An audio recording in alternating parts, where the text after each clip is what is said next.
attracted millions of people for centuries.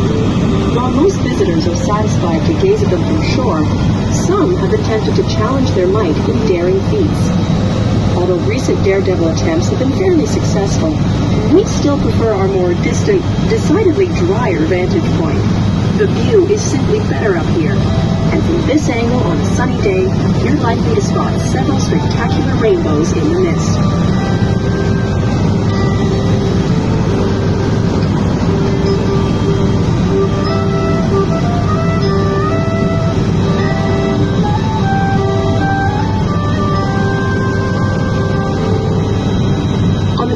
Side of the river is Queen Victoria Park, the crown jewel of the Niagara Parks Commission. Millions of tourists come here every year to admire the falls, enjoy live concerts, gaze at fireworks, relax with a picnic, and delight in the nightly illumination of the falls.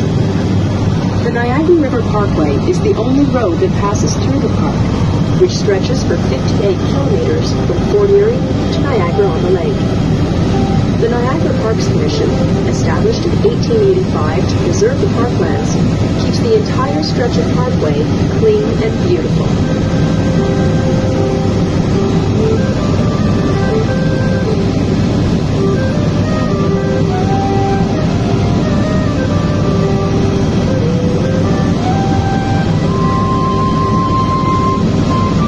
The falls are awe-inspiring in every season, but winter boasts unique wonders.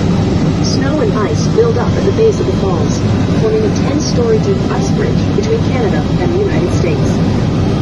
Decades ago, it was common winter recreation for people to stroll and socialize on this ice bridge, until the day the ice broke, sending 3 people down the river and many others scrambling for their lives. A larger than usual ice bridge wreaked havoc again in 1938, when it actually destroyed the upper steel arch bridge. But this combination of mist and cold can be beautiful as well. Throughout the winter, mist settles and freezes on surrounding parks, transforming them into a glistening, frozen fantasy land.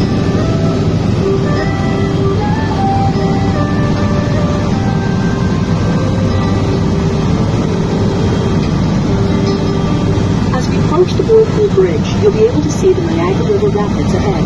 The rapids are formed as the river roars downhill over huge chunks of limestone, churning up 20-foot waves. Some years ago, a daring entrepreneur offered raft rides down these rapids at Whirlpool and Niagara Heliport. As we prepare for our final descent, we now have a clear view of 2 massive concrete structures extending down the side of the gorge to the river's edge.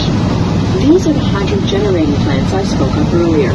The Sir Adam Beck Complex here in Canada, and the Robert Moses Complex in the United States. The 2 large reservoirs on either side of the river hold the water that is brought from the gates upstream until it is needed.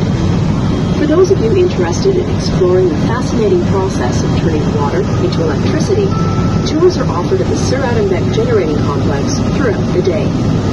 Before we land, here's some trivia to impress your friends. Niagara Helicopters is the oldest helicopter sightseeing company in the world. We've been flying passengers over the falls since 1961. The flags in our parking lot show the countries where the majority of our passengers live. We'll leave it up to you to name them.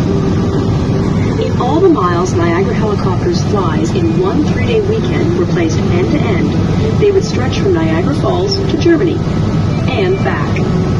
We hope you've enjoyed your flight. For your safety, as we begin our descent into Niagara Heliport, we ask that you please keep your seatbelts fastened until our staff come to help you out.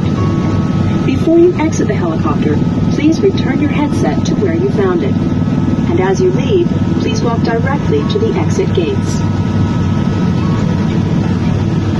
If you haven't already done so, remember to pick up your free flight certificate in our souvenir shop, where we also have Niagara Helicopters t-shirts, sweatshirts, and pins available. The photograph that was taken as we left is also ready for you in our photo studio. And if flying has given you an appetite, our cafe has a sheltered patio from which you can comfortably view our helicopters at work. Thank you for flying with Niagara Helicopters. Have a wonderful stay in Niagara. We look forward to seeing you again soon. Have a great day and a safe journey home. And remember to check out your takeoff photograph, which is now ready for you in our photo studio.